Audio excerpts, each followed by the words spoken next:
So as you look at your process, ask yourself this one question: who's going to disrupt you? So there are a lot of disruption now.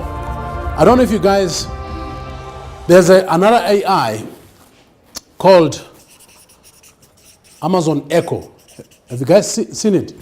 Or have you heard about it? Now Amazon Echo, there's a new one. Amazon Echo used to be this tall, now there's a small one like this. Now this AI, you bring it into your house, okay? It integrates everything in your house.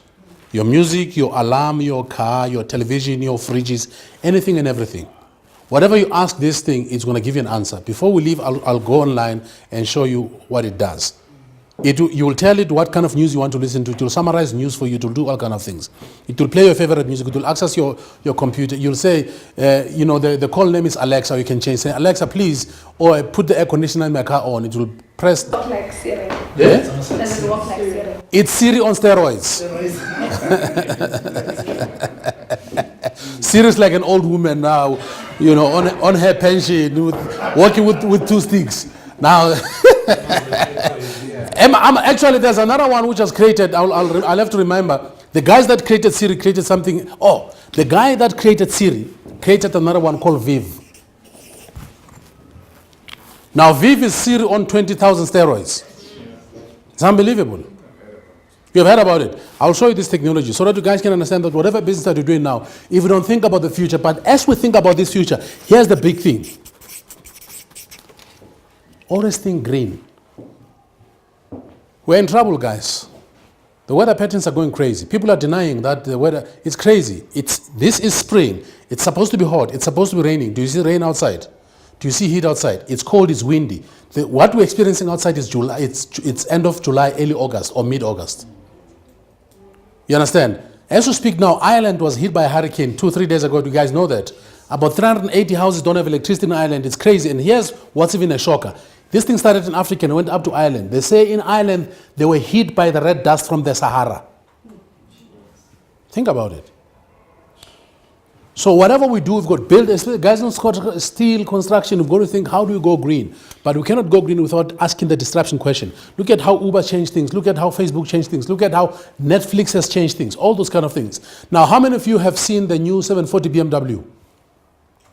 The new 740 BMW is a fascinating car. When you buy that car, you've got Wi-Fi inside that car unlimited. You have a 24-hour concierge that can book flights for you, hotels, and do all kind of things. That car, when it needs service, it tells you, I need service, and it says, this is a technical service, not a mechanical one. Don't worry, the guys will log in from the head office and fix it as you drive it. Now, you can literally sit at the back of the 740, tell it where you're going, tell it how long the meeting is going to be, tell it which place it can find parking. You to stop where you're going, you'll get out, it'll go and search for parking, it will park itself. It will switch itself off. When you finish your meeting, you'll use your iPhone and send a message that says, I'm done with my meeting. It will start, it will reverse, it will come and wait for you in the door. You get at the back and you go home. It's happening now. It's no longer, it's going to happen. It's happening now. So your business, you've got to ask yourself, are my processes so clear that if disruption comes, I just have to tweak? Architecture, madam. Now there's a website online where I can buy plans of the most exotic houses on planet Earth. I can buy the plan and only get it certified in the area that I'm in, take that plan, send it to Builders Warehouse. They can give me a bill of quantity, and take it out online and say, I need somebody to come and build for me. And in less than 2 days, I'll have people who have bidded for my work. Builders Warehouse have given me quantity, a bill of quantity, and everything. Just like that. But as much as all of these things are happening, one of the most fundamental things is human interaction is still the key. We can't hide beyond technology. And by the way, how many of you fly frequently? A lot of people don't know that planes could fly themselves and land themselves, but they don't tell you because you'll think, oh my God, what's going to happen? But they have to test it. Every third flight, it has to take off on its own, it has to land on its own. It's been happening for years. Autopilot, on top they press and they sleep. Because a plane can diagnose itself. And once there's a problem, the technical guy can fix it. And if they can't fix it, you know what I'm trying to say? So, unless you have defined your processes, how they work. Now, you do tires, isn't it? Now, here's something that I'm thinking. So, if I come to you and I come and change 4 tires, what happens after I do that? You send me a WhatsApp, says, thank you very much for being a good customer. Actually call myself. And you say what? I say thank you for support, how's the tires, just to get feedback from you as a client. And then that's it. Yeah, sure. I said, So you've lost money. You didn't ask for a reference. You didn't ask if you've got a cousin. You didn't say if you bring me 5 guys, you are entitled for a 10% of your next thing. You didn't. So when I come to you, what information do you get from me? I gave cell phone number. Most is the information that I got. Well, you must go deeper, my man. How many kilometers do I drive? Where do I drive? And all those things, because it will tell me when I need to change my tires. And you send me a WhatsApp or an SMS by then says, hi, I've not seen you, but I'm sure you drive between these kilometers and that kilometers. How's the car doing? I think you're up for tires. By the way, because you are my good client, I'm giving you 10% discount. By the way, you've got access to this 10%. If 5 of your cousins come and put the tires in me, guess what I'm thinking? This guy rocks. I come and give you business. You understand? That's where it's going, but you cannot do that unless you've defined your processes. Does it make sense? And all your processes have to be client-centric. All your processes must be towards the client. And by the way, we don't have clients anymore. We've got a client. So you've got to create an avatar. You guys know what an avatar is. You've got to create an avatar of one person. Because there's 7 billion of us on this planet. So if you create one of me, there's many millions of me. And all you have to do is to focus on this one person. Does it make sense? Who is this person? Where do they work? Where do they hang out? What do they drink? What soccer do? Are they soccer people? Are they rugby people? Are they married? Are they divorced? How many kids do they have? Which school do they go to? What do they aspire to have in life? Once you zoom into that specific data, when you speak to me directly. You don't splash out anymore. Flyers don't work. Have you seen the people that give out flyers? How many of you have taken the flyers and read and said, wow, good deal, I'm going to call these people? Nobody. We take the flyer, we throw it out the other way. Because we hate it when we're treated generically. We want to be made to feel important. I don't care who you are. Even Donald Trump wants to feel important. Does it make sense? So you've got your processes have to be solid, my good ladies and gentlemen, but whatever you do, remember, it's for the client.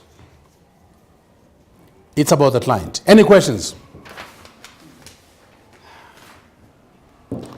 Does what I'm telling you make sense? Is it getting you to think about your business? Cool. Any questions? Not a question, more like a comment Yeah. in the process. I guess as you're explaining it and look at my own processes, which are basically non-existent, so Yes. I need to make sure that they are there. Yeah. I can see how more sales can be existing clients. Yes. And remember, I said you don't have clients, you have a client.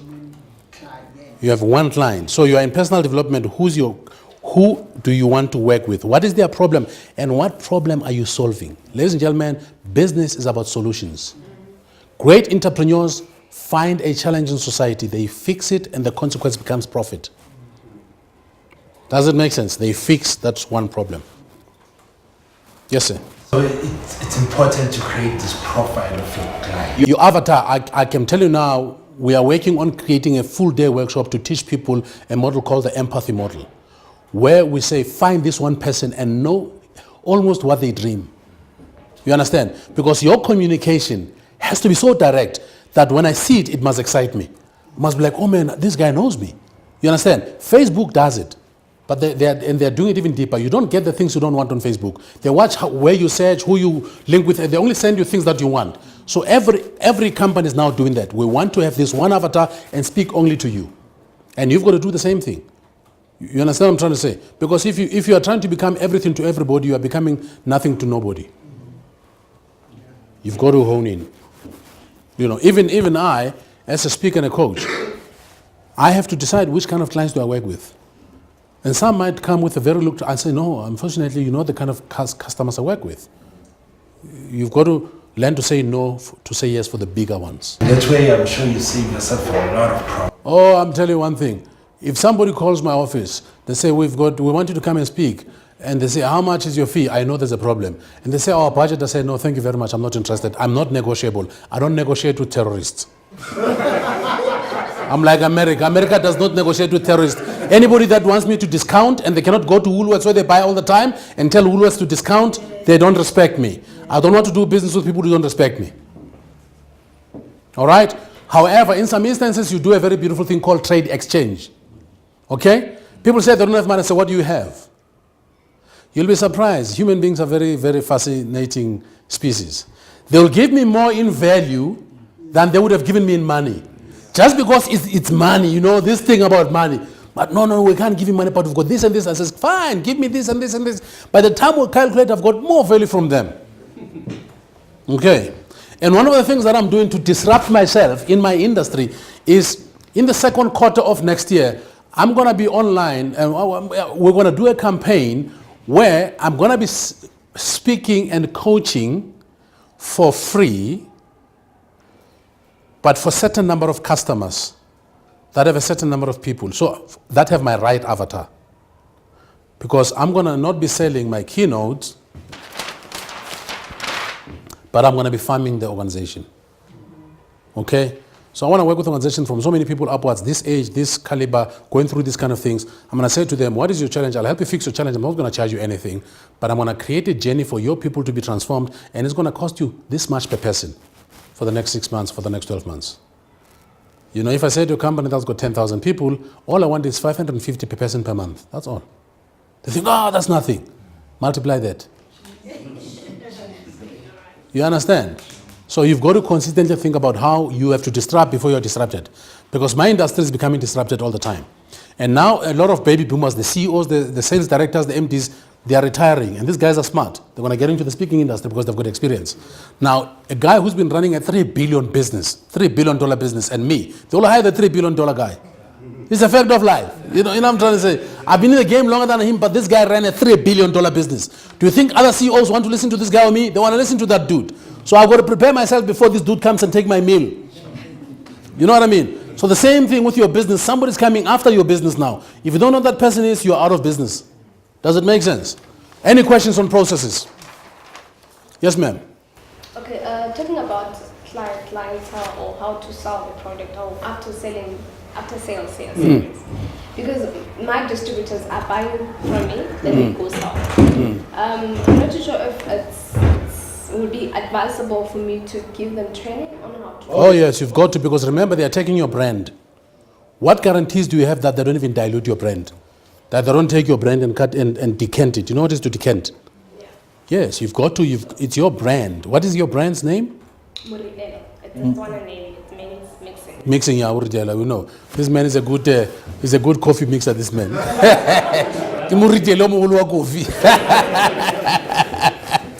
So you've got to quality check people that are going to use your product and that are going to distribute your product, because if they make one mistake, they can go and sell somebody else's product, but your product dies. Okay, because when you talk about lawyers as well, because I have one lawyer for my business who just draft like legal stuff, talking about contracts. You can download them.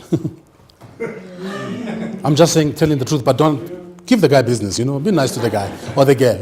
So, because now these people are just getting the product from me, so I felt there is no need of those, you know, administrative stuff.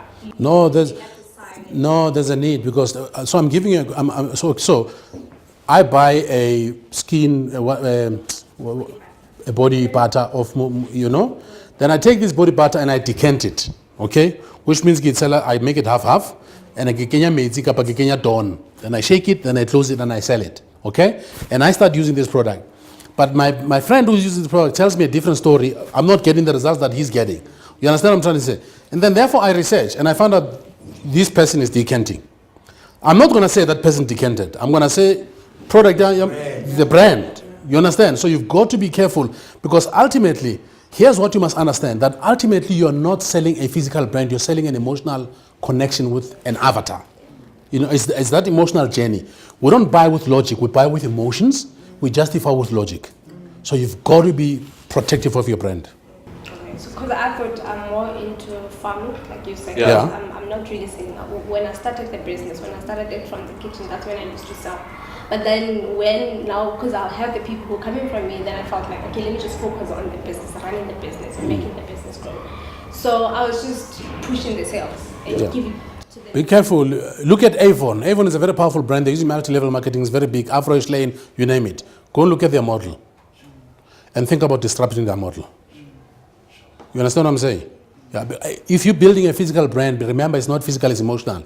And when people have a disconnect, they'll send 2 tweeters. That's all we need. 2 tweeters and we retweet. That's all we do. We retweet. And you're gone. You understand what I'm saying? So you've got to be careful. Everybody must understand. And you know how the brand get displayed and whatever. Because you don't, and people, you must understand, branding is a very, very, it's key. If your brand gets messed up, there's no return. You need billions to come back. And very few people come back. Black like me, very powerful product is gone. He made millions, he made serious money, but you can't bring it back.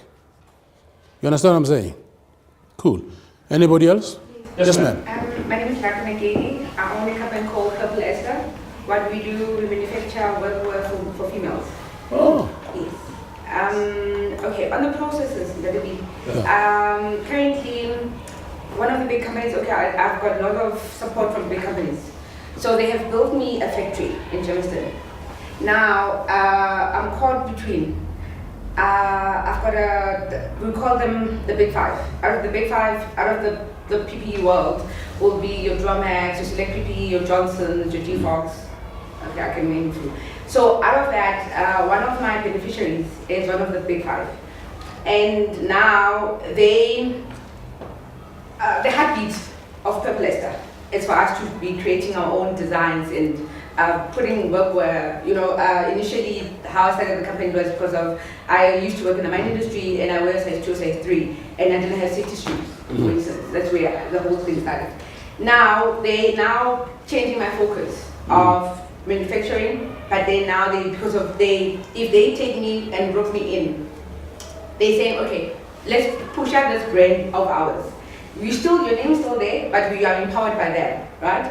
Now, me being empowered by them, the heartbeat, as I said, now it's getting faded. But then how do I then, out of the processes, to say that, listen here, big brand, this is me, this is my heartbeat, this is my vision. Can you now follow suit to what I want?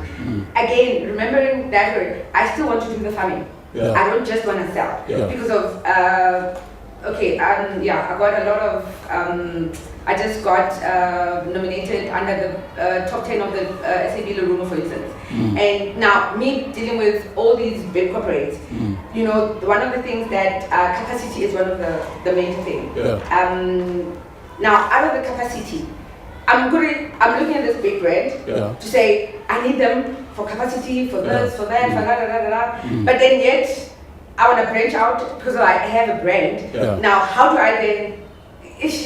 No, I think you've got to ask yourself, what is your business 10 years from today? Okay. Are you in the physical selling of the products, or are you running a brand that can sell multiple safety products that you can bring in and just brand? So you've got to ask yourself that question. Are you the manufacturer or are you the marketing? Coca-Cola, there's Coca-Cola bottling, they make the bottles. There's the guy that makes the liquid, there's the guys who market it. The biggest of the three are the marketers. You understand? So you've got to look at different models in your industry. But one of the things that I say to people, I say always benchmark out of industry. Look at the norms and standards in your industry and go a little bit out of your industry and see how other people, what you're talking about is white labeling. There are companies that create products behind the scene. Let me give you, if you go to Pick and Pay, you buy beans. There's Koo, there's Pick and Pay beans and no brand. It's the same beans, but it's how they are positioned in your mind for you to make a decision. If you go to Checkers and Woolworths, same beans, same cabbage, same lettuce. But because Woolworths is nice and cool, the wind is cool and very sophisticated, and you black people who are called black diamonds go and buy there, there's a perception of value based on Woolworths and Checkers. So you've got to say to yourself, what is your 10-year vision? Do you want to build a bigger brand of your own personal brand, using these guys as a back-end supplier to you because of the fact that they've got the infrastructure, they've got the history, they've got all those kind of things? It's a decision that you must make, but never allowed to be swallowed if you can become independent.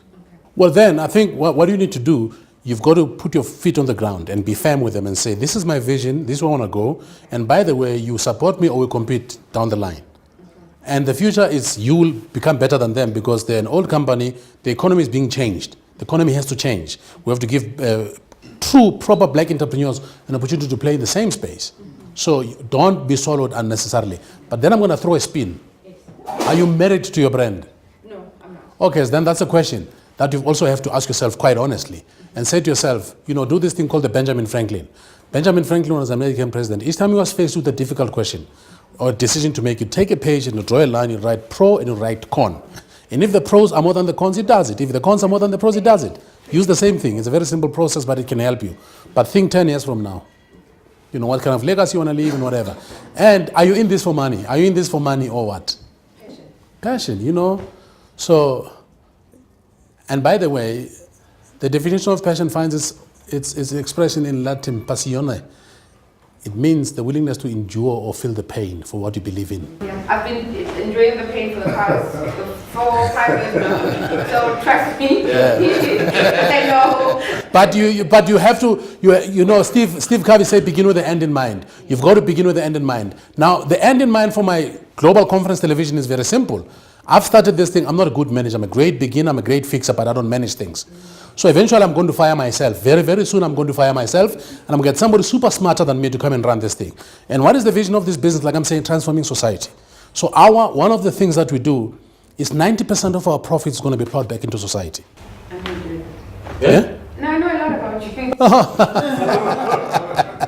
were supposed to do a project together, but I'll marry you. Lovely. So you always have to think that far ahead. You know what I'm trying to say? And for my own personal, my other business consulting company, we are now going to rebuild it to sell it. Okay? So that's where we're going now. We're rebranding, we're building a new website, we're putting processes in place, we're doing all kind of things because I'm preparing for it to be sold in 5 years. And me as Billy Silicon International, the brand, the guy that speaks and whatever, I'm going to play this game differently. I'm going big digital so that I can go big human connection. You understand what I'm saying? I want to do this without having to send anybody an invoice. And I want to do this with a group of people that will walk a journey, not an event. I don't want to be involved in events. I want to be involved in processes. We start today, we deal with this. So that's where I'm going. So I have my end in mind. All of you must have your end in mind. And some of your business will be good to sell. Hey, sell the business, go to the Caribbean and have a bit of fun, you know? Life is too short to be... I don't think we're born to work every day, quite honestly. But we shouldn't be lazy. We should build and then enjoy after. Does it make sense? Beautiful question. We'll have a longer conversation. Anybody else on the processes? Does it make sense that you need to have your processes? And if you can't do them, find somebody who can do them. It's not difficult to do them. Visio will give you a tutorial. You can go to YouTube and say, tutorial on how to create processes. You get everything on YouTube. Yes? Any other question? Cool. Let's go back to the Z factor and move on. So we spoke with people and we spoke with processes. Now here's I say to people, you can get the right kind of people working with the wrong kind of processes. You can get the wrong kind of people exploiting the right kind of processes. So you have to find that congruency. Does it make sense? And you can never find that without assessments, guys. You know, one of the things that I do, I don't read CVs because CVs are works of fiction. Oh, I work well under pressure, I'm good with people and all these kind of things. No, I do assessments and I do proper, and I check you out. Who you speak to, what do you do, what were you doing, where do you take pictures, how many tombstones do you go to? Was you darkies, you like tombstones, eh? I was on to say, a tombstone in Govan. Like, yeah, man, I can see it, but I'm going. So it's important to get the right kind of people. And when you get the right kind of people, get out of their way for them to do the right kind of things. Don't micromanage people. You understand what I'm trying to say? Now, I don't like to, like I'm saying, I'm not a good manager, and it's a fact of life. I lead, I create, I fix, I don't manage. So I want people, for me, who work with me to be self-reliant, to know what they do. These two gentlemen here, they are good at what they do. I tell them, do this once in a while, and I get out of their way. Because they are professionals. I'm not a videographer, I'm not an editor, but 80% of the time I know what I want. They'll give me a product that says, very cool, but can you fix this and this? They fix it, we're all happy. Does it make sense? You've got to let people that you bring in, allow them to grow. Don't be this, boss, you know, don't be this guy who, how people must know who I'm here now, everybody, okay, you are doing this. No, let people do what they need to do.